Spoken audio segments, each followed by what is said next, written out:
गुलाब का फूल मोतिया हो जाना चाहता है और गेंदा चमेली हो जाना चाहता है। बबूल आम हो जाना चाहता है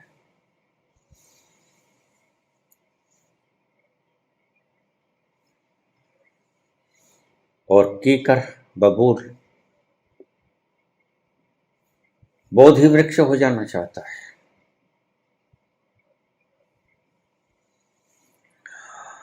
और तुम जो चाहते हो वह हो जाते हो। क्यों? क्योंकि तुम जो चाहते हो वो होने का प्रयास शुरू कर देते हो। चाहत चाहत तक ठहर जाए, रुक जाए, तो तुम्हारी चाहत वस्तु में तब्दील नहीं हो सकेगी। तुम जो चाहते हो वो होने के लिए प्रयास शुरू कर देते हो, इसलिए तुम वही हो जाते हो। अगर तुम प्रयास शुरू ना करो तो तुम वही रह जाओगे जो हो। शब्द थोड़े गहरे हैं, लेकिन बार बार सुनोगे तो समझ में आ जाएगा। पूछा है अरुण ने कि मानवता दुखी क्यों है।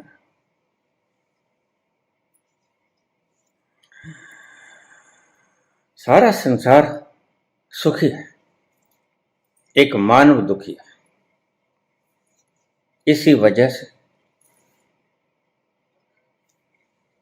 कि तुम जो हो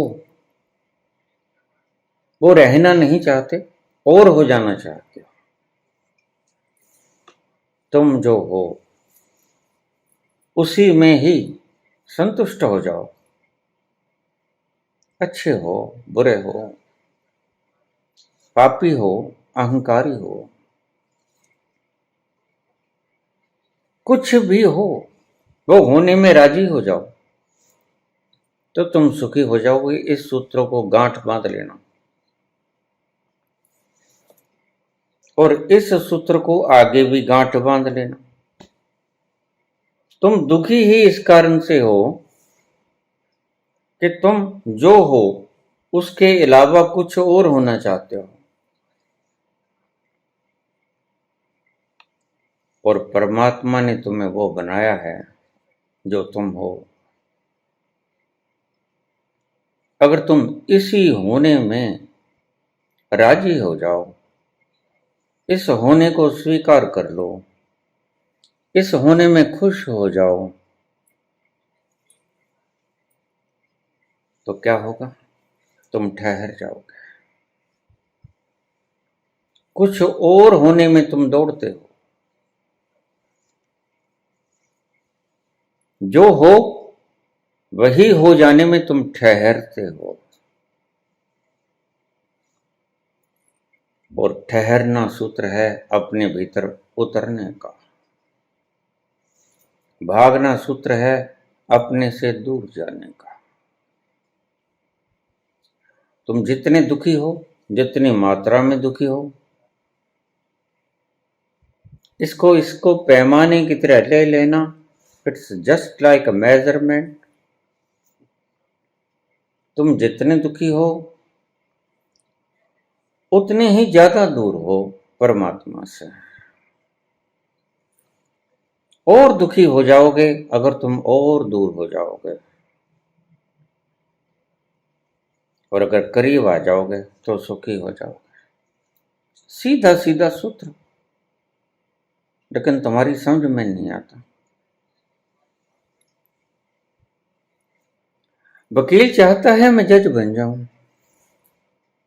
और जज चाहता है मैं उससे बड़ा जज बन जाऊं, सीजेआई बन जाऊं, और सीजेआई चाहता है कि मैं प्राइम मिनिस्टर, राष्ट्रपति बन जाऊं।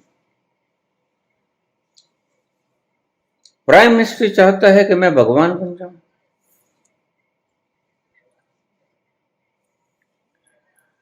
इसीलिए तुम दुखी हो।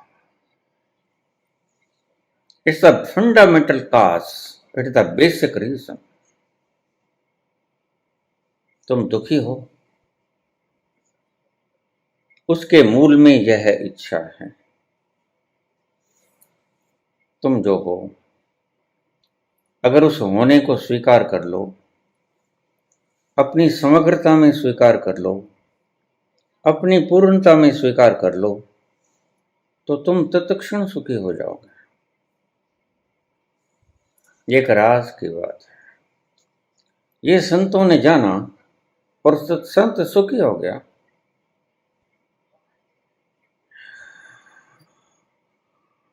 मूर्खों ने नहीं जाना, इसीलिए मूर्ख दुखी है। जो दुखी है वह मूर्ख है, जो सुखी है वह सियाना है। संत सियाना हो जाता है, क्योंकि संत उसकी हवाओं के विपरीत संघर्ष नहीं करता। संत देख लेता है उसकी विराटता, उसकी विशालता, और खुद की खुद ही भी देख लेता है कि मैं तो बहुत क्षीण हूं, मैं मामूली हूं उसके मुकाबले में। मैं इन तेज तूफानों का मुकाबला न कर सकूंगा, मेरी कोई औकात नहीं इन तेज तूफानों में मैं टिक सकूं, मैं उड़ जाऊंगा।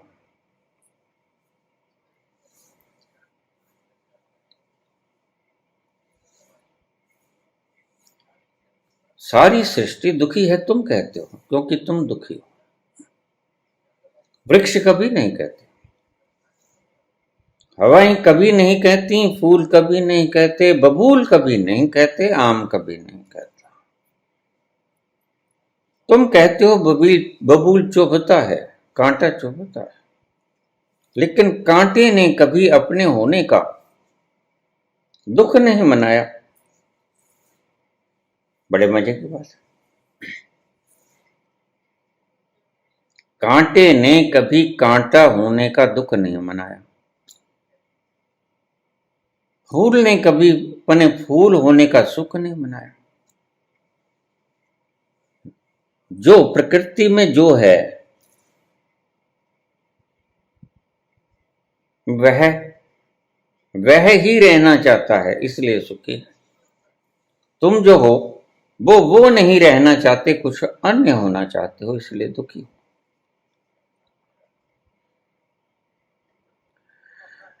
जो मिल गया उसी को मुकद्दर समझ लिया,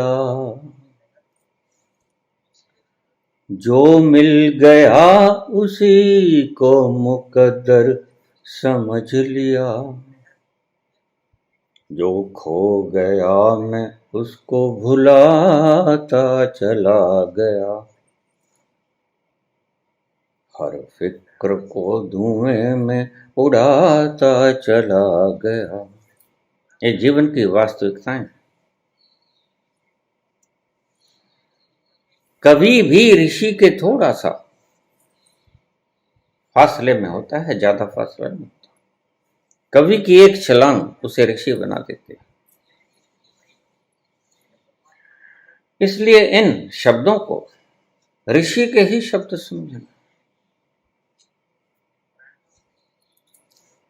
कवि एक दिन ऋषि हो जाएगा, एक कदम और ऋषि हो गया। मैं जिंदगी का साथ निभाता चला गया। जैसे हो वैसे स्वीकार कर लो, तुम जिंदगी का साथ निभाओ। दुख है, स्वीकार कर लो। सुख आया, स्वीकार कर लो। कष्ट कलेश आए, स्वीकार कर लो। खुशियां आई, बड़प्पन मिला, मान सम्मान मिला, स्वीकार कर लो। अपमान मिला, कोई थूक गया, स्वीकार कर लो।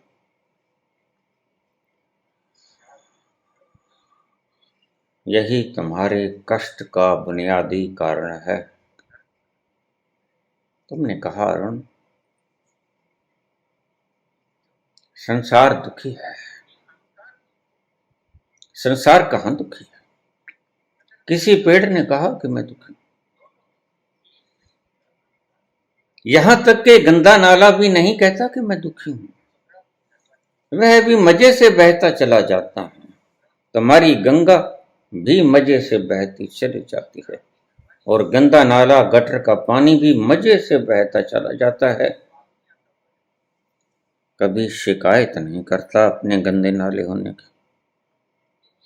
बस यही मुख्य सूत्र है सुखी होने का।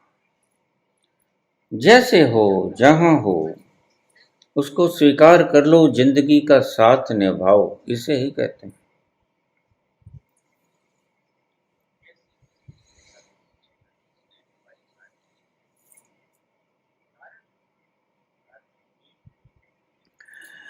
बर्बादियों का शौक मनाना फजूल था, बर्बादियों का शौक मनाना फजूल था, मनाना फजूल था। बर्बादियों का जश्न मनाता चला गया, बर्बादियों का जश्न मनाता चला गया। यही कहते हैं भगवान कृष्ण अर्जुन को। तो जिनके लिए शोक कर रहा है वो शोक करने योग्य नहीं है पार्थ। तेरी एक मोह की गलती ने सब बिगाड़ दिया है। तुम्हारी आंखों को मोतिया हो जाए, चीजें धुंधली धुंधली दिखाई पड़ेंगी, साफ नहीं दिखाई पड़ेंगी। तुम्हारी दृष्टि को मोतिया हो गया है, ठीक से चीजों को पहचान नहीं पाते। ये इल्यूजन तुम्हें जिंदगी भर सताता है, बल्कि जन्मों जन्मों तक सताता है। एक जिंदगी में पीछा छूट जाए तो भी ठीक, लेकिन कहां जन्मों जन्मों तक ये पीछा नहीं छोड़ता। एक इल्यूजन, एक भ्रम। तुम कहते हो मैं बर्बाद हो गया, कृष्ण कहते हैं तुम्हारा था क्या? कौन ठीक? तुम कहते हो मैं लुट गया, पिट गया, मैं चुक गया। कृष्ण कहते हैं तुम लेके क्या आए थे? तुमने बनाया क्या है जो तुम इतने पीट रहे हो? तुम किस चीज का शोक मना रहे हो? हे अर्जुन, तू शोक न कर। न हन्यते हन्य माने शरीरे, हन्य तो होता है, मरता तो है। लेकिन अर्जुन तो नहीं मरता। न हन्यते हन्य माने शरीरे, शरीर मरता है, मरता तो है। लेकिन तुम गलती यहीं खा जाते हो, यही इल्यूजन है।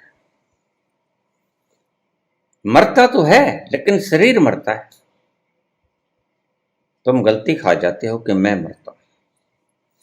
इस छोटी सी गलती ने तुम्हारा जीवन नर्क बना दिया है। और सत्य क्या है? सभी संत ये नहीं कहते कि जैसा हम कहते हैं वैसा मान लो। संत कहता है जैसा सत्य है उसे जान लो। और बिल्कुल सटीक बात है, जो जैसा है गुलाब गुलाब है तो ये जान लो कि वो गुलाब। गुलाब के पास कांटे लगे हैं तो ये जान लो कि गुलाब के पास कांटे हैं। जो जैसा है वैसा जान लो। ये बड़े से बड़ा सूत्र है सुखी होने का। सूत्र बड़े हैं, कोई चलने का साहस दिखाए तो सूत्र बड़े हैं।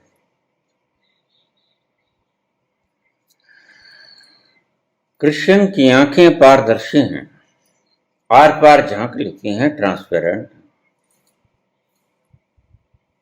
अर्जुन की दृष्टि पारदर्शी नहीं है, अटक जाती है।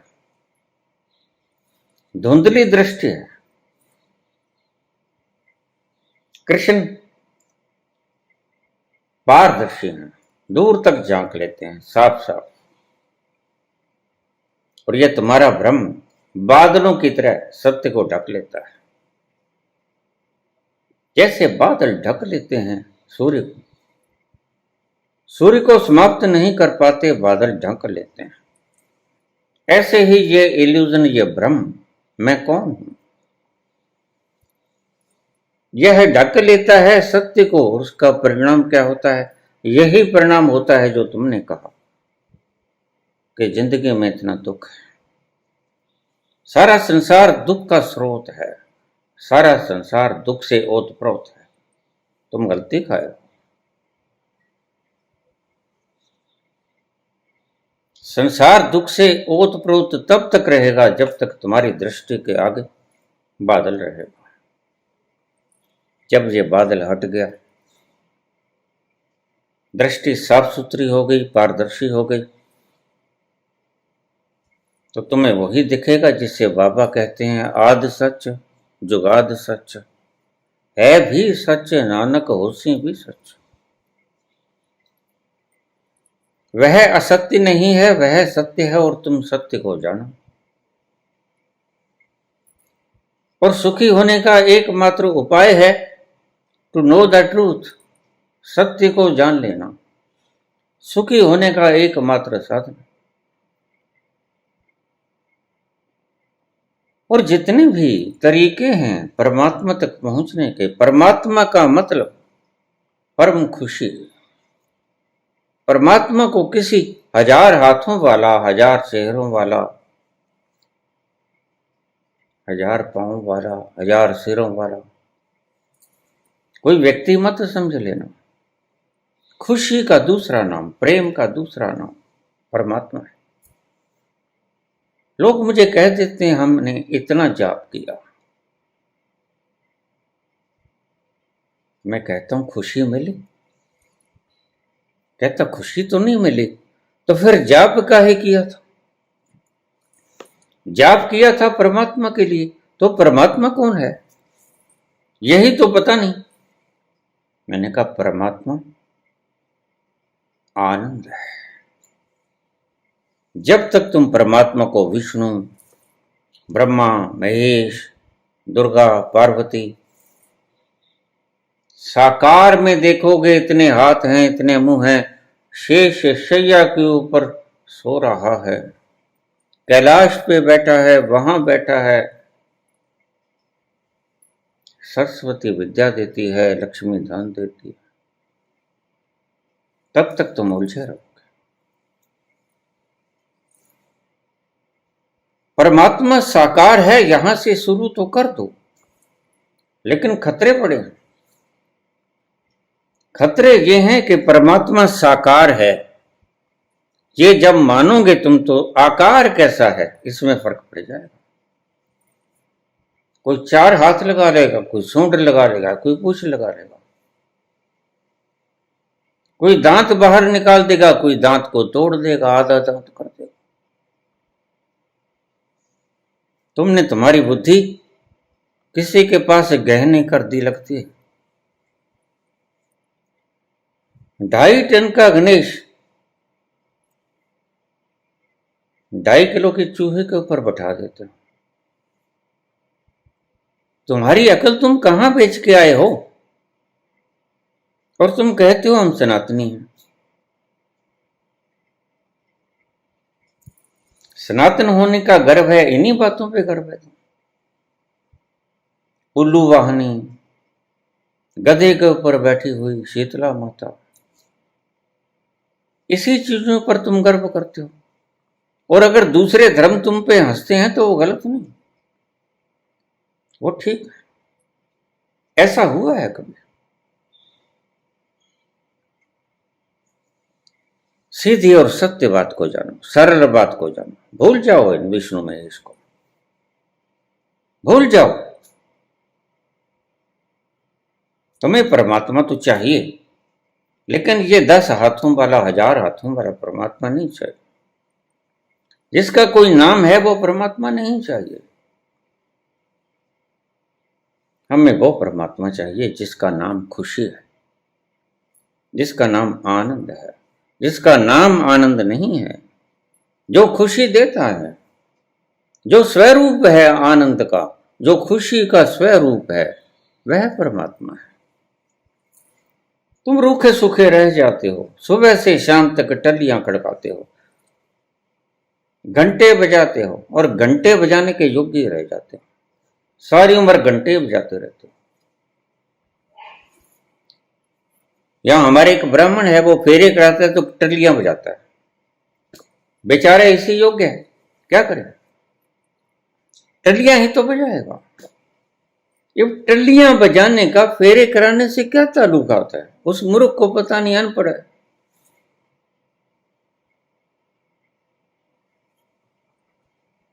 संस्कृत जानता नहीं तो टल्लियां बजाने के योग्य है, टल्लियां खड़काता रहता है।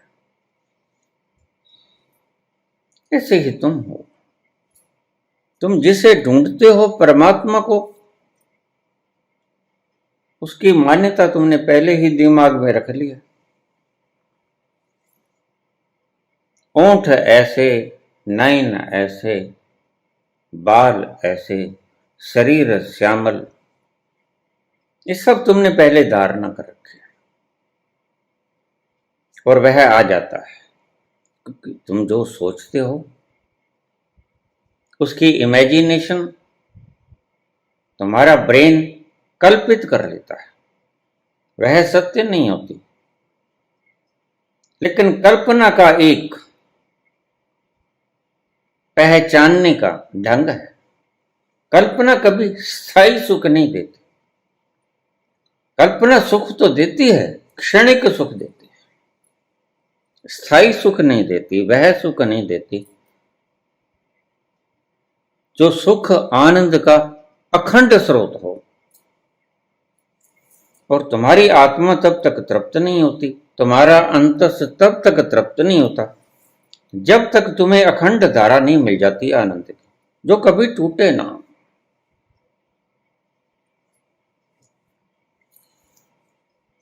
यह जीवन का रस बहता ही रहे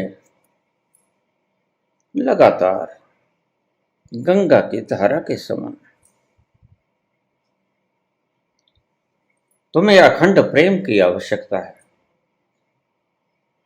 अखंड पाठों की आवश्यकता नहीं। तुम्हें जरूरत है अखंड प्रेम की, और तुम धरवा लेते हो घर में अखंड पाठ।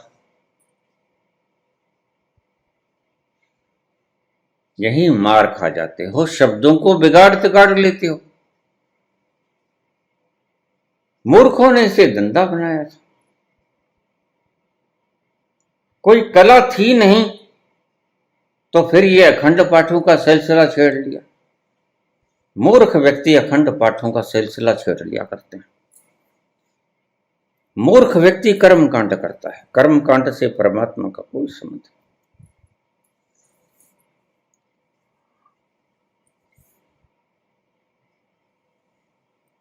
और ये जो गलत राहों पर चले हैं वो दिखावा करते हैं कि हम सुखी हैं। उनसे कभी जाके पूछा तुमने किसी प्राइम मिनिस्टर को जाके पूछा कि तुम प्राइम मिनिस्टर तो बन गए, इससे ऊपर तो परमात्मा ही होता है, तुम्हें सुख मिला?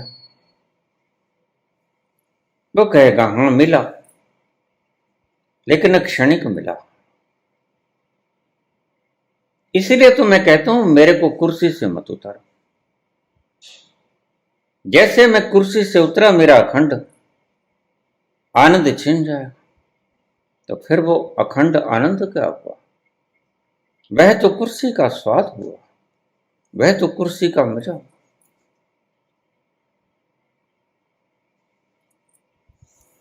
ये तुम्हें सिखाते हैं कि हम सुखी हैं, लेकिन सुख इनका होता तो है, क्षणिक होता है। और क्षणिक सुख तो तुम संसार में सदा से लेते हो। कामग्रस्त होते हो, क्षणिक सुख मिलता है।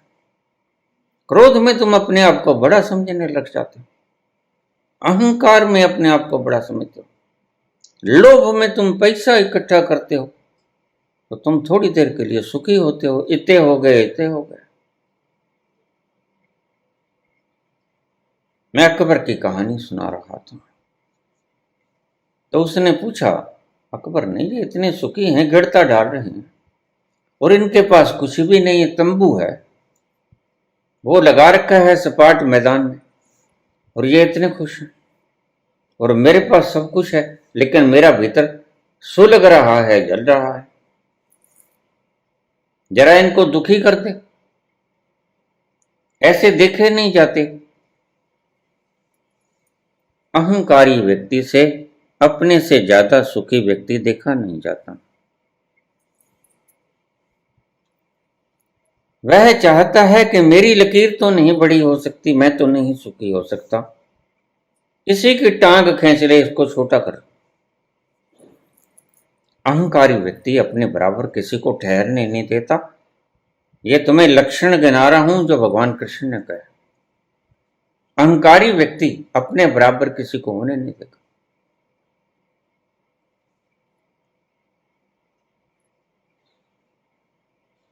अहंकारी व्यक्ति चाहेगा कि बस मैं सर्वोपरि रहूं।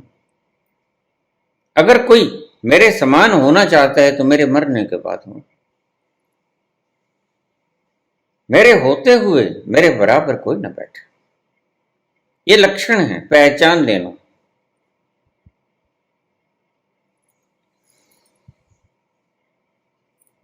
सारा जगत आनंद से ओतप्रोत है। सारा जगत सुख का भंडार है। एक एक कण ग्रस्त है परमात्मा से, उसकी विलक्षणता से, उसके आनंद से भरा पड़ा है, कूट कूट के भरा पड़ा है। जैसे तिल में तेल कूट कूट के भरा होता है, दूध में घी होता है, देखता नहीं बात अलग है, लेकिन होता है। सारी सृष्टि ओतप्रोत है, तुम में देखने की आंख नहीं। रब तेरे तो वख नहीं, पर वेखण वाली अख नहीं। तेरे से जुदा नहीं, पर तेरे पास भेद बुद्धि होने के कारण तू जो देखेगा वह भेद में परिवर्तित हो जाएगा। तेरे पास देखने की आंख नहीं है, तेरे पास आंखें हैं, बुद्धि है भेद करने वाली। तो बुद्धि की आंखों से देखता है, इसलिए सुखी नहीं होता। सत्य की आंखों से देख और पाएगा कि सुख के सिवा यहां कुछ नहीं है। मैंने कहा सारी सृष्टि जश्न मना रही है, सारी सृष्टि नाच रही है, नृत्य कर रही है। निधि वन में कृष्ण राधिका का नृत्य चल रहा है और महारास हो रहा है। मधुवन में राधिका नाचे रे, मधुबन में राधिका नाचे रे, गिरधर की मोरलिया बाजे, गिरधर की मुरलिया बाजे, मधुवन में राधिका नाचे रे। अपेक्षाएं तुम्हारा चैन छीन लेते हैं, अपेक्षाएं तुम्हारे स्वर्ग को नरक में तब्दील कर देते हैं। एक व्यापारी मेरे दोस्त, उन्होंने कोई व्यापार किया, 5 लाख का फायदा हो गया, लेकिन मुंह लटका हुआ। मैंने कहा क्या बात हो गई? कहते 5 लाख का फायदा हुआ है। मैंने कहा फिर मुंह के ऊपर 12 बजकर 3:45 क्यों?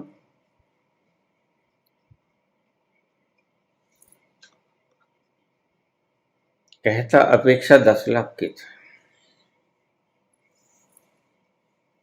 अब समझ जाना कि कौन सी चीज है जिसने तुम्हारे स्वर्ग को नरक में बदल दिया।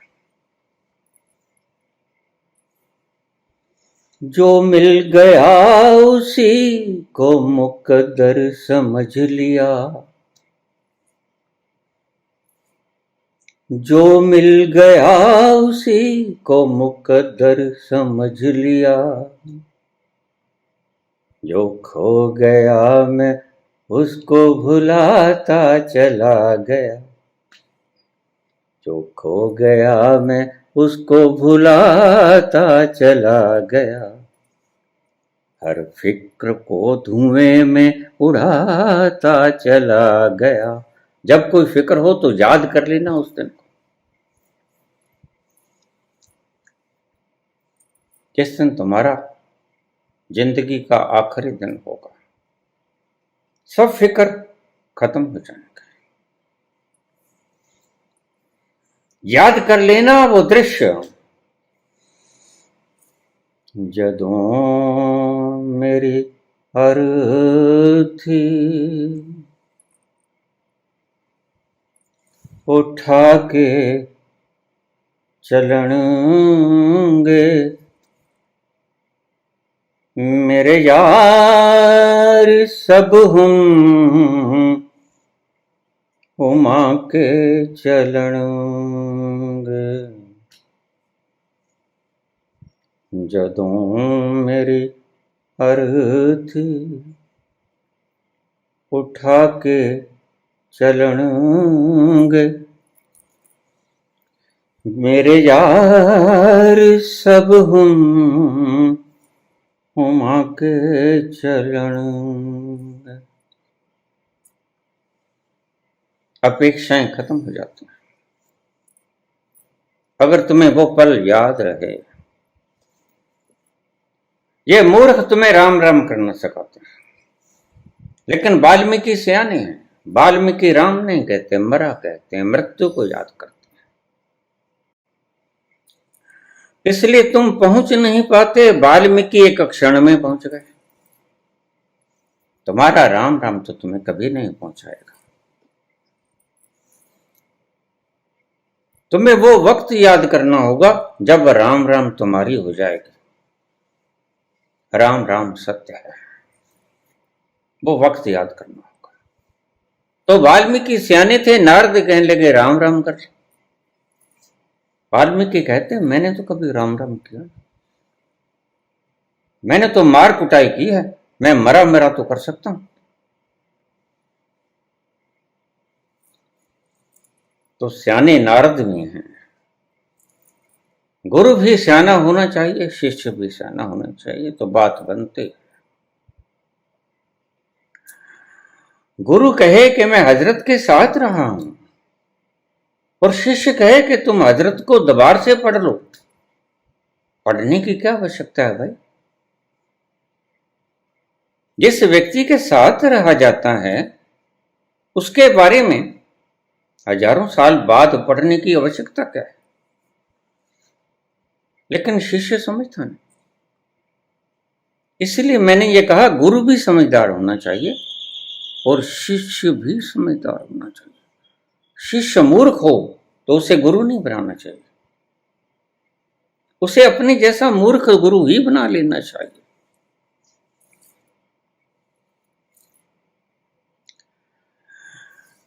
चलणगे मेरे नाल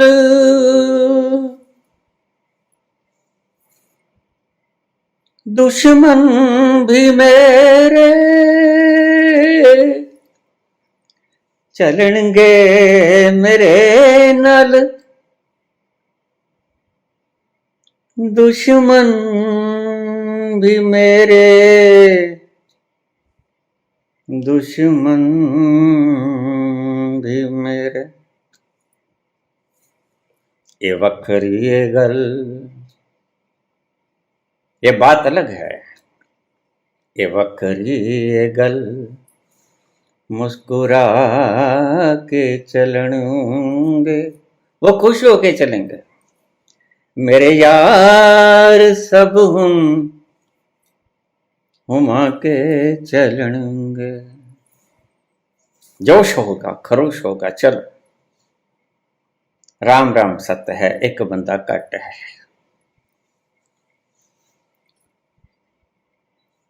वो दिन भी बड़ा अजीब होता है। तो जब भी तुम्हें अपेक्षाएं घेर लें, अहंकार तुम्हारे सिर पर फतूर बनकर छा जाए, तो उस दिन को याद कर लेना। फतूर ढल जाएगा। वाल्मीकि सियाने थे, नारद भी सियाना था। वाल्मीकि कहता नहीं, राम राम तो नहीं हो सकेगा। मैं आज कहता हूं राधे राधे मत करो, गुस्सा खा जाते हैं संत, गुस्सा खा जाता है। मैं कहता हूं मरा मरा करो, मृत्यु को याद करो। उल्टा ही तो है, शब्द वही तो हैं। और अगर तुम मृत्यु को याद करोगे, उल्टा नाम जपेते जाना, वाल्मीकि भय ब्रह्म समाना, तो निश्चित ही ब्रह्म स्वरूप हो जाओगे। मैं गारंटी करता हूं। आई स्टैंप, मोहर लगाता हूं मैं। राम राम करने से तुम कभी ना पहुंचो, मरा मरा कहने से तुम अभी पहुंचो। कितना फर्क है। और तुम अगर नहीं पहुंचे तो इसी कारण से नहीं पहुंचे। तुम्हारे मार्गदर्शक मूर्ख हैं, मूढ़ हैं। करते रहो राधे राधे। शिष्य इतने सियाने नहीं ने, उससे पूछ लें तुम्हें मिला। झूठ तो बोल सकता है, झूठ तो कोई भी बोल सकता है, लेकिन मिला नहीं है। तुम्हें पहचान बता दो, जिसको वह मिल जाता है वह मजमा नहीं लगाता। वह प्यासों की प्यास हो जाने हेतु प्रयास तो करता है, लेकिन पांडाल नहीं सजाता। टोपी नुमा, नाव नुमा टोपी नहीं पहनता। पंडाल नहीं सजाता, लाखों लोगों का जमावड़ा इकट्ठा नहीं करता। ये भूख कुछ और है। भूख जमावड़े की है। मुझे लोग कह देते हैं कि आप निंदा करते हो। ये निंदा बिल्कुल वैसी है जैसे जीर्ण शीर्ण इमारत को गिराए और इमारत कहे तुम तो बड़े हिंसक हो। इमारत का कहना जायज भी है, क्योंकि वह टूटती है। मिस्त्री मजदूर छेनी हथौड़ी का इस्तेमाल करते हैं। तो इमारत कहे कि तुम बड़े हिंसक हो, तुम मुझे गिरा रहे हो, मुझे चोट पहुंचा रहे हो, मुझे कष्ट क्लेश दे रहे हो, मेरा वजूद खत्म कर रहे हो। बिल्कुल ठीक भी है, वो ठीक कहते हो, तुम ठीक कहते हो। लेकिन मेरी निंदा बिल्कुल उसी तरह खंडहर इमारत को गिराने की है, क्योंकि मैं इसके ऊपर बिल्कुल नई, ताजा, सुंदर, मनमोहनी इमारत सजाना चाहता हूं। और मेरी मजबूरी है, मैं करूं क्या। इस खंडहर को गिराना आवश्यक है। बिना गिराए नई उसारी ना जा सकेगी, ये मैं भली भांति जानता हूं। और सोच समझ कर ही निंदा करता हूं। निंदा मेरा स्वभाव नहीं। स्वभाव होता तो मैं संतों की प्रशंसा क्यों करता। जो ठीक है उसकी प्रशंसा भी तो करता हूं। कबीर के, नानक के, फरीद की, कृष्ण की। लेकिन जर्जर इमारत को गिराना है, इसलिए हिंसा तो करनी होगी। इमारत का यह कहना भी ठीक है कि तुम बड़े हिंसक हो। बिल्कुल हिंसक हूं इस मसले में। नेस्त नाबूद कर दूंगा, कुछ नहीं छोड़ूंगा। जर्जर इमारत का खंडहर को, उसकी भस्म भी नहीं बचने दूंगा। याद रखना, क्योंकि मैं सुंदर इमारत उसारना चाहता हूं, इस भद्दी इमारत को गिरा देना चाहता हूं। इसलिए मैं ऐसी इमारत जिसमें कोई रह भी ना सके, सिर्फ जगह ही घेरती हो, जिसके भीतर कोई रह ना सके। अब गिरी तब गिरी तो इसको गिरा ही दें। ये मेरा धंधा नहीं है, मेरी मजबूरी। मैं तुम्हारी इस थोथी खोखी इमारत को गिराऊंगा, बेहूदी इमारत को गिराऊंगा, तो ही सुंदर इमारत को उसार पाऊंगा। मेरी मजबूरी है। तुम इसे कुछ भी नाम दे सकते हो, ये तुम्हारी मर्जी है, मुझे उसमें कोई फर्क नहीं पड़ता। लेकिन मेरी मंशा है ऐसी सुंदर इमारत में तुम्हें बैठा दूं जिसमें तुम्हारे पूरे प्राण तृप्त हो जाए, सभी तरफ फूलों की सुगंध हो, बाग बगीचों से लदी हुई ये इमारत तुम्हें सदा खुशबू देती रहे, आनंद की मस्ती में तुम झूमते रहो। ऐसी मंशा है तो गिराना तो पड़ेगा, और जब गिराऊंगा तो बुरा भी लगूंगा। तुम्हारा कहना भी उचित है और इमारत का कहना भी उचित है। मैं हिंसक हूं इस मसले में। झूठ को गिराने, झूठ के लिए मैं हिंसक हूं।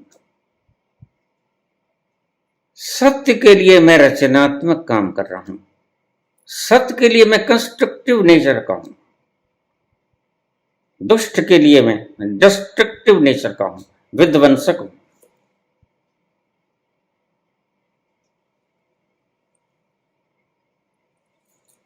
अगर ज्यादा फितूर आ जाए किसी वक्त दिमाग में, आ जाता है कभी कभी, अभी जो पूर्ण नहीं पहुंचे हैं उस मुकाम पे, उन्हें रास्ते में बहुत बार घेरेगा ये फितूर। तो उस वक्त उस घड़ी को याद कर लेना जिससे वाल्मीकि ब्रह्म समान हो गया था। वाल्मीकि भय ब्रह्म समाना कैसे हो गए, उसका मंत्र नहीं कोई पढ़ा था। वे तो कहें राम जपा है उल्टा, मैं कहता हूं मौत को जपा है, मौत को याद किया।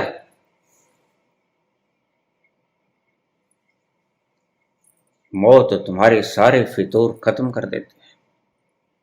मौत गहना है, इसको गले में जंजीर की जगह इसको रखा करो। सोने की जंजीरें काम ना आएंगी, मौत की जंजीर गले में पहन के रखो। उजाले अपनी यादों के हमारे साथ रहने दो, न जाने किस घड़ी इस जिंदगी की शाम हो जाए। कौन जानता है किस घड़ी धम्म से जा पड़ो। मैंने देखे हैं, तुमने भी देखे हैं, बोलते बोलते धम्म से गिर पड़े, अंत हो गया। कितनी भावनाएं थी इसके भीतर, कितनी अपेक्षाएं थी इसके भीतर, सब खाक हो गया, राख हो गया, भस्म हो गया पल भर में। पल भर के लिए मेहमान यहाँ, मालूम नहीं श्री राम कहाँ। पल भर के लिए मेहमान यहाँ, मालूम नहीं श्री राम कहाँ। पल भर के लिए, पल भर का मेहमान कहाँ है श्री राम। मृत्यु के बिना याद न आएगा। मौत कुंजी है इस खजाने की, सीधे सीधे राम न मिल सकेंगे, मरना पड़ेगा। तभी सभी संतों ने कहा अगर राम को मिलना है तो राम से उल्टा कर लो, मर जाओ। उल्टा नाम जपे ते जान, वाल्मीकि भय ब्रह्म समान। राम सीधे सीधे नहीं मिलता, मृत्यु के द्वारा मिलता है।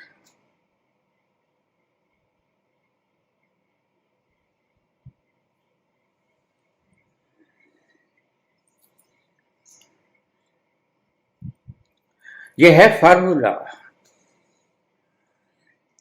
गम और खुशी में फर्क न महसूस हो जहां, गम और खुशी में फर्क न महसूस हो जहां, मैं दिल को उस मुकाम पे लाता चला गया, मैं दिल को उस मुकाम पे लाता चला गया, मैं जिंदगी का साथ निभाता चला गया। ऐसा लगता है जैसे नानक बोल रहे हैं, गंगा के साथ ही बह जाओ, जिंदगी के साथ ही हो लो। मैं जिंदगी का साथ निभाता चला गया। तैरो मत, विपरीत धाराओं में तैरो मत, जिंदगी का साथ निभाओ। स्वीकार कर लो जिंदगी तुम्हें जो देती है, अच्छा है बुरा है सब तेरा है। स्वीकार करने की क्षमता जिसमें आ गई, परमात्मा पल भर के लिए भी दूर ना होगा आपसे। परमात्मा को सीधे सीधे मत ढूंढना, परमात्मा सीधे सीधे ढूंढा नहीं जाता। उस मुकाम पे जाना है हमने जहां गम और खुशी में फर्क ना हो, बराबर हो।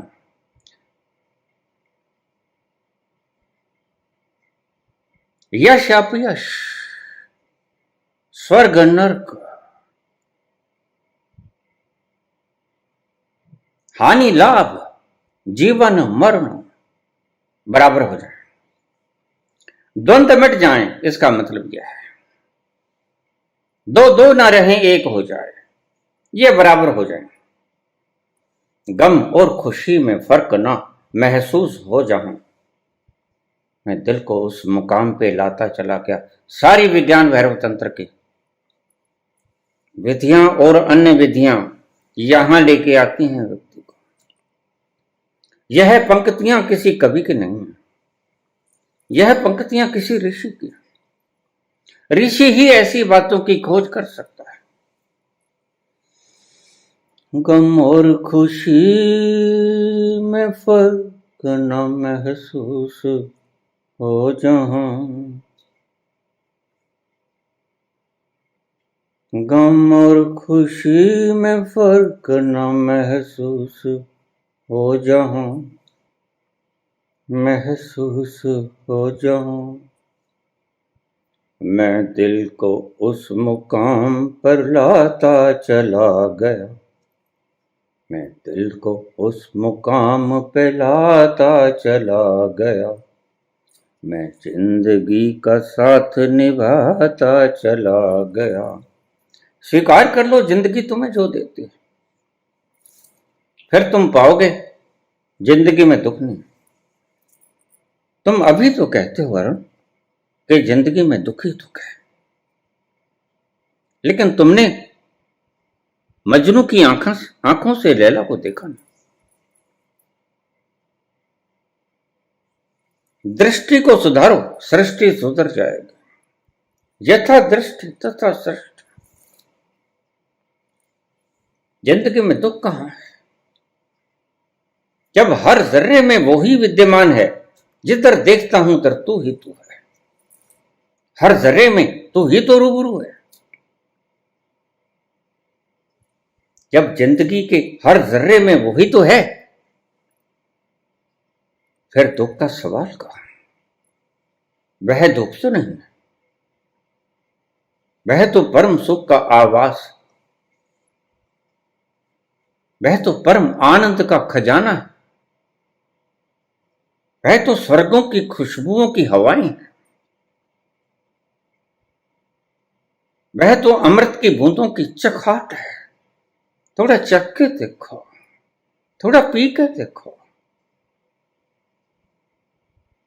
जीभों की लपालप छोड़ दो, जीभों की लपालप से तुम्हें कुछ नहीं मिलेगा सवाए सिर दर्द के। अपने भीतर उतरो, उस मुकाम पे उतरो। मैं दिल को उस मुकाम पे लाता चला गया, और वो मुकाम मिलेगा तुम्हें अपने भीतर जाने से। और तुम अपने भीतर जाओगे कैसे, मैं बता चुका हूं। कोई अपेक्षा ना रखो, जैसे हो वैसे रह जाओ। अगर कोई दुखी है, सृष्टि तो दुखी नहीं। तुमने गलत सोचा, तुमने पेड़ों से पूछा नहीं होगा, मैंने पूछा है पेड़ों से, मैंने पत्थरों से पूछा है, मैंने चलती हवाओं से पूछा है, मैंने बरसात से पूछा है, मैंने पत्तों से पूछा है, मैंने जीवों से, जंतुओं से, पानी से, सबसे पूछा है। कहीं कोई दुखी नहीं, सब मौन है, सब मौन है। मैंने चहचहाते हुए पंछियों से पूछा है। पंछी कहते अगर दुखी होते तो हम कलोल क्यों करते हैं। मोर कहता मैं पंख क्यों फैलाता अगर दुखी होता। देखो मैं नाच रहा हूं, दुखी कहां है सृष्टि। सृष्टि दुखी नहीं है, तुम्हारी दृष्टि दुखी है। और तुम्हारी दृष्टि जैसी होगी वैसी सृष्टि हो जाएगी। तो दृष्टि को ठीक करो।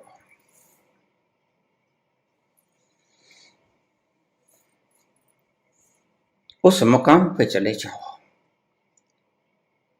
जहां हानि लाभ जीवन मरण यश अपयश विधि हाथ जो करे तू ठीक।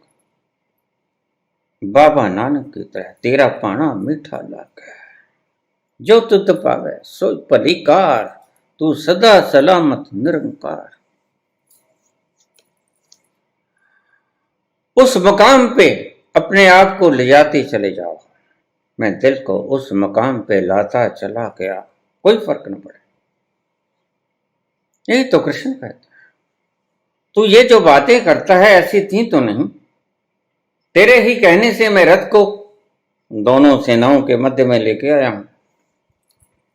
अब तुझे क्या हो गया है, ये कायरता ने तुझे क्यों घेर लिया है। क्यों विषाद की रंगत में रंगा जा रहा है, क्यों अपना धीरज खो रहा है, क्यों शोकग्रस्त हो रहा है उनके लिए जो शोक करने योग्य नहीं है, जिन्हें तू कहता है ये मर जाएंगे। यही तो तेरा भ्रम है। न हन्यते हन्य माने शरीर, ये नहीं मरेंगे, इनका शरीर तो मरेगा। शरीर तो तेरा भी मरेगा, शरीर तो मेरा भी मरेगा। शरीर ज्ञानी का भी मरता है, अज्ञानी का भी मरता है। ज्ञानी कहां अमर होता है, शरीर से तो कभी अमर नहीं होता। और जो मूढ़ लोग हिमालय की कंदराओं में बैठे अमर होने का चाहत किए हैं, उनकी अभी चाहत नहीं खत्म हुई, वो नरक भोग रहे हैं। तुम उन्हें महात्माओं का दर्जा देते हो। मैं उन्हें महात्मा नहीं कहता, मैं उन्हें मूर्ख कहता हूं। जिसकी जीवेषणा नहीं खत्म हुई वह कहां से महात्मा हो गया। जो अभी 2000 साल जी लिया और अभी और जीना चाहता है, उसको तुम महात्मा कहते हो। लेकिन क्या करें, तुम्हारी जो वासनाएं हैं, तुम्हारी जो इच्छाएं हैं, वो जहां पूर्ति हो वही महात्मा। तो तुम जीना चाहते हो, लंबे अमर होना चाहते हो, और फिर यह अगर 2000 साल का हो गया और जवान बना हुआ 16 साल से, बस तुम्हारी तमन्ना ये है, तुम चाहते हो जवान रहना 2000 साल में भी। ये तुम्हारी चाहत की पूजा कर रहे हो तुम। यहां किसी बाबा की पूजा नहीं कर रहे हो, यहां तुम अपनी चाहतों की पूजा कर रहे हो। तुम चाहते हो मैं 2000 साल जी लूं, तुम उसी की पूजा कर रहे हो। तुम चाहते हो मैं 2000 साल का हो जाऊं और 16 साल का दिखूं। ये कभी नहीं हो सकेगा। फिर तुमने नकली बना लिए, नकली गुरु खड़े कर लिए, नकली बाबे बना लिए। ये 2000 साल से जिंदा हैं और अभी और जिंदा रहेंगे। मैं तो इसे महात्मा नहीं कहता, मैं तो इसे मूढ़ कहता हूं।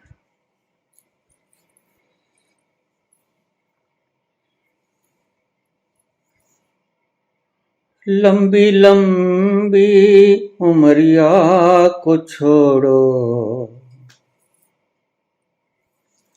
अगर नीरस हो गन्ना जिसे तुम खा लेना चाहते हो, उसमें कोई रस ना हो, फोका हो, पानी हो, तो क्या तुम उसको चूसोगे, चूपोगे?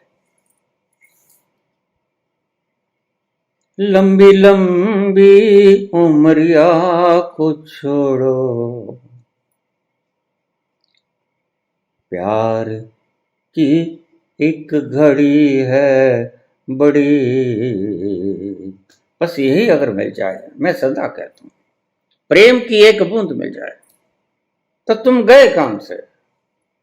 मुश्किलात यह है कि तुम्हें प्रेम की बूंद मिली, तुम चिल्लाओ कितना ही कि मैं प्रेमी हूं, मुझे प्रेम हुआ है। गलत। प्रेमी चिल्लाया कहां करते हैं, प्रेमी तो प्रेम का आनंद उठाया करते हैं, एकांत कोनों में बैठकर रोया करते हैं। प्यार कर ले घड़ी दो घड़ी, बस इतनी सी छोटी सी उम्मीद है उनकी, घड़ी दो घड़ी घड़ी। लंबी लंबी उमरिया को छोड़ो, नहीं चाहते और चाहना भी नहीं चाहिए। मिलता है एक बूंद से, मिलता है उसका रस। तुमने कभी देखा कोई सब्जी तुमने रखी, तुम सारी सब्जी को खंगालते हो? नहीं, उसमें से एक दाना निकाल लेते हो और देख लेते हो, अगर एक दाना पक गया तो सारी सब्जी पक गई। बस एक ही बूंद चखनी होती है, उस एक बूंद को चख लो।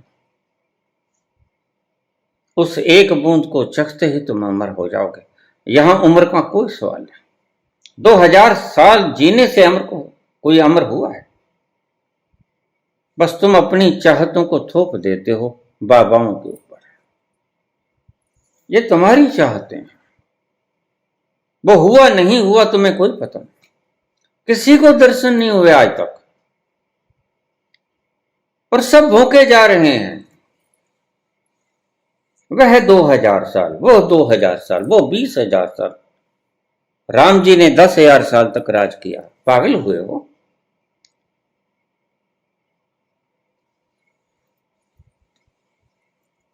तुम्हारी इच्छा है कि राम जी 10,000 साल तक राज करें। ऐसे प्यारे व्यक्ति को 10 लाख साल तक राज करना भी कम पड़ता है। ऐसा व्यक्ति सदा के लिए राज करे, तो राज बाहर ना करे, तुम्हारे हृदयों पर राज करे। हृदयों पर राज कर रहा है, हमारे हृदयों पे राम ही तो राज कर रहा है। तुम्हें अलग से राम राज बनाने की जरूरत क्या है? तो अवश्य ही तुम्हारे हृदयों पे राम का राज नहीं होगा। तुम राम के राज्य से विहीन हृदय को लिए फिरते हो। सूना सूना हृदय है तुम्हारा। जिनके हृदयों पे राम राज करता है, उसको अलग से राम राज करने की जरूरत नहीं पड़ती। वह तो तृप्त हो लिया। जिसके हृदय राम से भर गए, वह तृप्त हो लिया। और राम मृत्यु को गहरे तक ले जाने से राम मिलता है। डीपेस्ट। कबीर की छोटी सी कहानी कह के मैं अपनी वाणी को विश्राम दूंगा।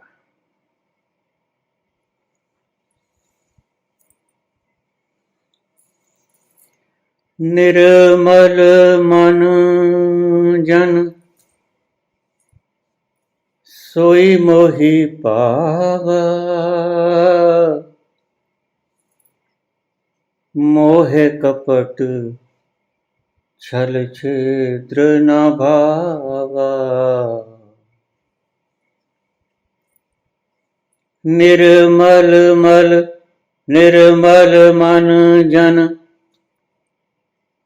सोई मोही पावा। इसका मन मैल से हीन होता है, निर्मल, वही मुझे पाता है। झूठ बोलने वाला, पाखंड करने वाला, नकाबपोश, यहां और नकाब वहां और नकाब। खुद राम कहते हैं वह मुझे नहीं पा सकता। मोहे कपट छल छिद्र, मुझे ये बेईमानियां शतरंज की चालें अच्छी नहीं लगती। मोहे कपट छल छिद्र न भावा, मुझे अच्छा नहीं लगता। यह कसौटी है, इस कसौटी पे परखते रहना। कबीर के जीवन की छोटी सी घटना। एक शिष्य किसी गुरु के पास साधना करता था। अनेक वर्ष बीत गए। गुरु के पास जो था समग्र प्राणों से उसे बांट दिया और वह शिष्य सीख भी गया। जो पिपासु होता है, जिसको प्यास लगी होती है, वह तो पानी को देखते ही छीन के भी पी जाया करता है, मांगा नहीं करता। समझ लेना बात को। तुम भी उस स्थिति को देखो जब रेगिस्तान की धरती पे पसीने ने तुम्हारे शरीर का सारा पानी डिहाइड्रेट कर दिया और तुम्हें प्यास लगी हो। तुम्हारा प्राण रोआ रोआ पानी पानी मांगता हो और तुम्हें पानी दिख जाए तो तुम्हारा हाल क्या होगा? तुम छीन लोगे पानी को। और यहां संत पानी पिलाने के लिए बैठे रहते हैं। झूठे तुम, झूठे तुम्हारे संत। तुम्हें प्यास नहीं लगी, संतों के पास पानी नहीं है प्यास बुझाने।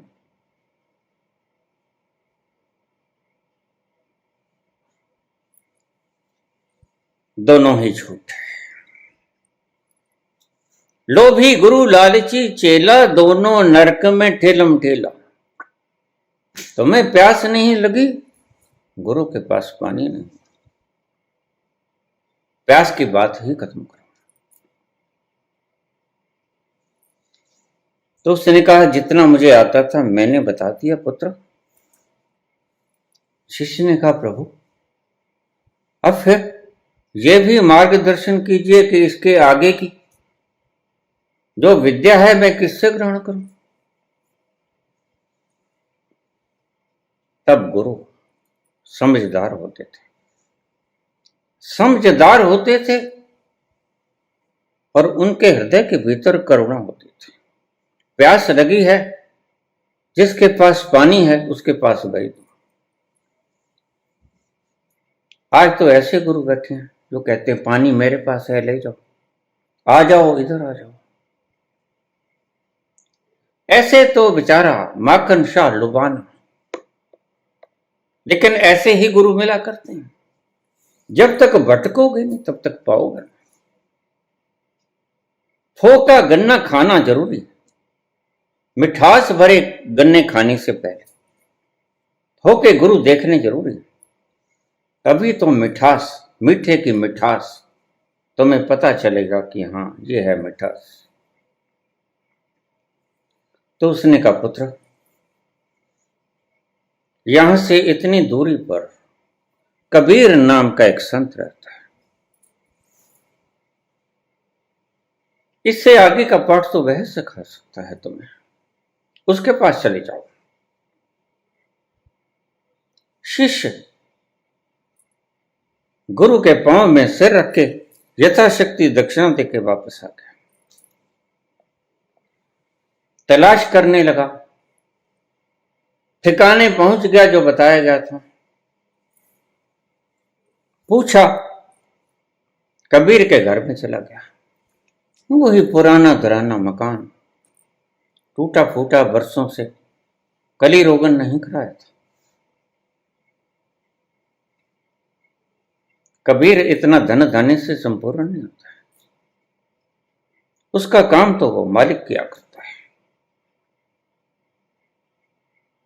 कबीर खुद कोई प्रयास नहीं करते कबीर की जगह प्रयास करते हैं कबीर के मालिक, जो सबके मालिक है, वो ही करता है जो करता है। कबीर खुद कुछ नहीं करता।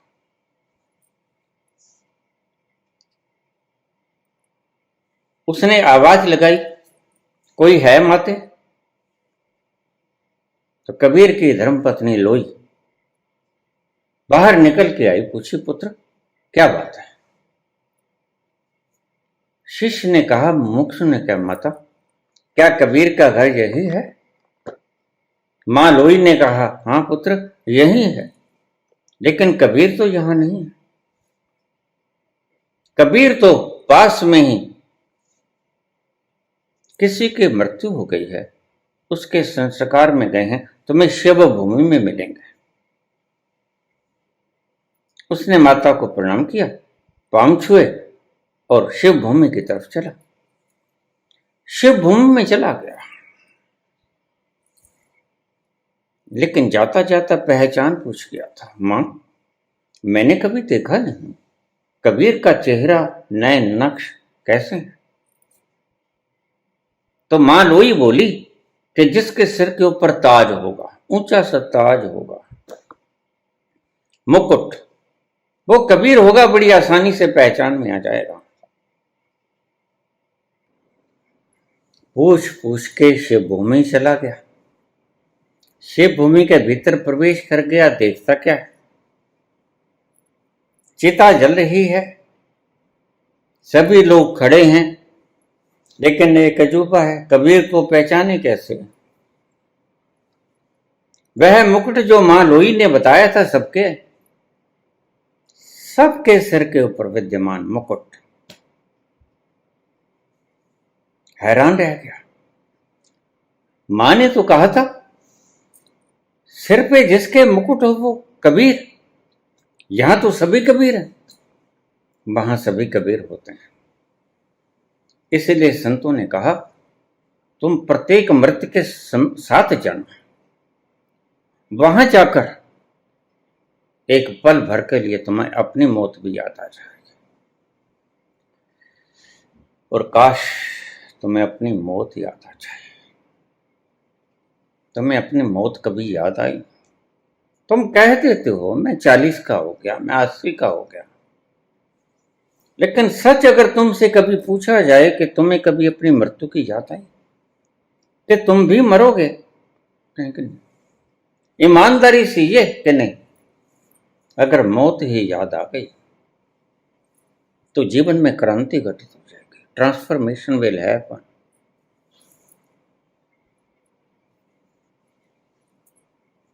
सभी कबीर, सभी के सिर पे लंबे लंबे छत्र, ऊंचे ऊंचे।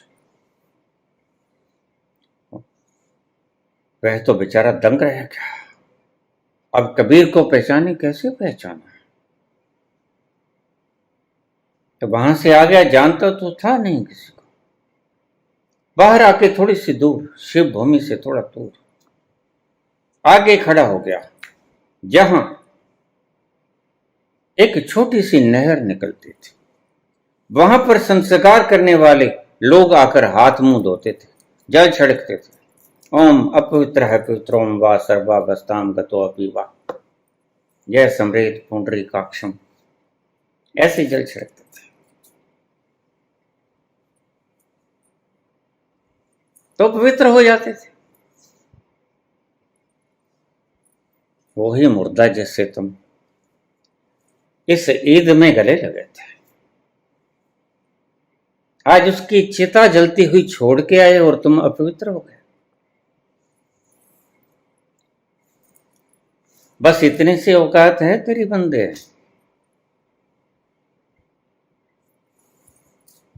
तेरे जैसे लाखों आए, लाखों इस माटी का, रहा ना नामो निशान रे बंदे, झूठी तेरी शान रे, मत कर तू अभिमान। बाहर आके उस नहर के पास खड़ा हो गया,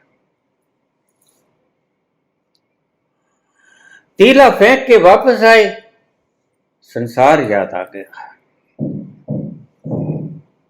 नहर के पास हाथ मुंह धोए, जल छिड़का, मंत्र बोला, एक दूसरे से पूछने लगे, भाई गुड़ के बारे गो, और मूंगी के रह गई, और कपास और मोठ के रह गए,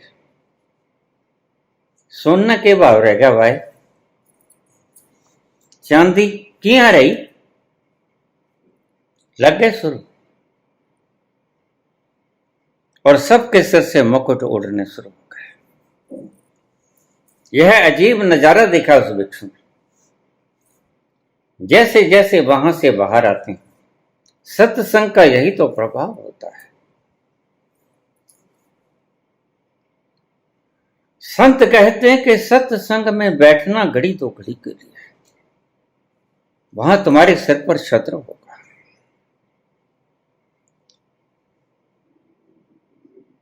क्षेत्र बदल जाते हैं, स्थान के साथ तुम्हारी भावनाएं बदल जाती हैं। इसी को लहर विज्ञान कहते हैं। वहां लहरें कुछ और हैं, ऐसी विषाद की लहरें हैं, वहां मौत ही मौत तांडव नृत्य करती फिर रही। और वही लहरें हैं जो चखने योग्य हैं, वही लहरें असली लहरें हैं जिनके लिए संत योगी प्रयास करता है किसी तरह वो उत्पन्न हो जाए और यह मुकुट सिर के ऊपर आ जाए। और आएंगी कैसे? जिस घड़ी तुम मौत को याद रखोगे। कोई जानता हो ना जानता हो, जितना गहरा संबंध जिंदगी में रहा होगा उतना ही ऊंचा मुकुट होगा तुम्हारे सर पर। अभी मेरे से बात कर रहा था, बात करते करते गिर गया। बस यही जिंदगानी है, तुम इसे कुछ भी समझ लो। नेपोलियन कहता है, impossible word is not found in my dictionary.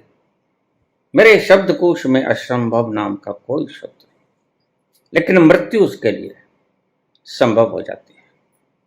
मृत्यु से वो हार जाता है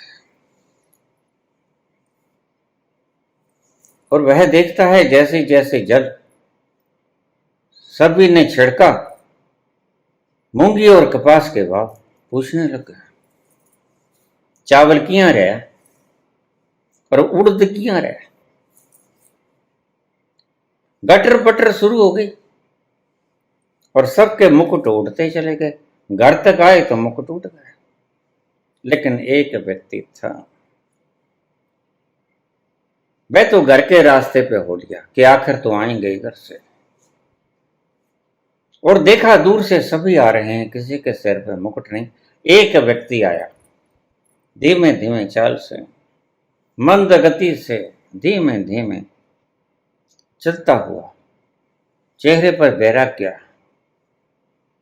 और उसके सर के ऊपर ऊंचा मुकुट। बस वह समझ गया यही है कबीर।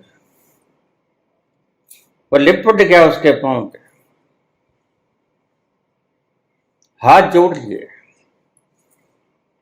पूछने की आवश्यकता कहां थी?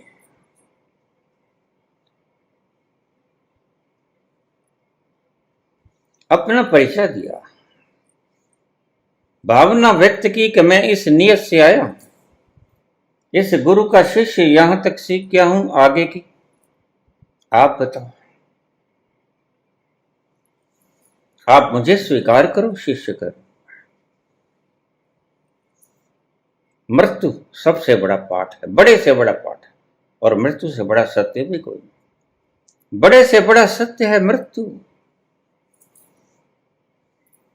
इसको जिसने सीख लिया, इसको जिसने हृदय में बसा लिया, उसके लिए राम ज्यादा दूर नहीं, राम उसके हृदय में बस ही जाते हैं। तत्क्षण जिस घड़ी मौत याद आई उस घड़ी राम के साथ मौत भी याद आई। तो तुम राम राम मत करना, इन मूर्खों के बहकावे में मत आना, राधे राधे मत करना। जाप ही करना है तो मृत्यु को याद करना, स्मरण ही करना है तो मृत्यु को याद करना। मृत्यु का स्मरण करना जो सत्य है, जो आएगी। न तुमने राधा देखी न तुमने राम देखे, तुम्हारे लिए सब व्यर्थ है। मौत तुमने देखी, ये सत्य भी है, पुख्ता प्रमाण भी तुम्हारे पास है। और जिस चीज का प्रमाण होता है वो ज्यादा प्रभावी होती है। मौत है कुंजी, इस कुंजी को ले लो और साधना पे निकल जाओ। एकांत कमरे में बैठ जाओ, मौन का अभ्यास करो। बकवास तो बहुत कर ली, कुछ नहीं मिला। राधे राधे राम राम ये बकवास है। शास्त्र पढ़ लिए और यह सिखाने वाले महाबकवासी।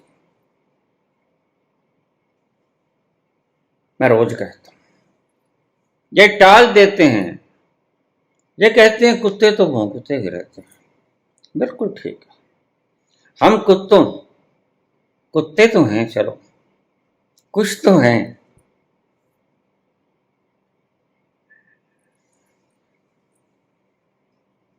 जिसने उसका स्वाद नहीं चखा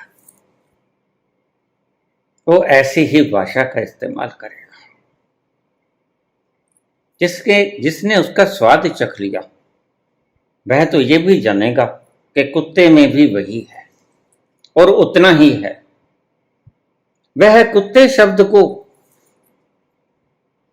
ईर्ष्यालु भाव से नहीं बोलेगा, वो कहेगा सभी में मैं हूं। भगवान कृष्ण कहते हैं सब जर्रे जर्रे में मैं। उपनिषद का श्लोक कहता है ईशावास्यमिदं सर्वम यत् किंच जगत्याम जगत। अगर गाली निकालते हैं तो समझ लो भेद अभी ज्ञान है, भेद अभी बाकी है। इनको सीखने की आवश्यकता है। दूसरों को सिखाने से पहले इन्हें खुद सीख लेना चाहिए, तभी दूसरों को सिखाने की काबिलियत इनमें आएगी। धन्यवाद।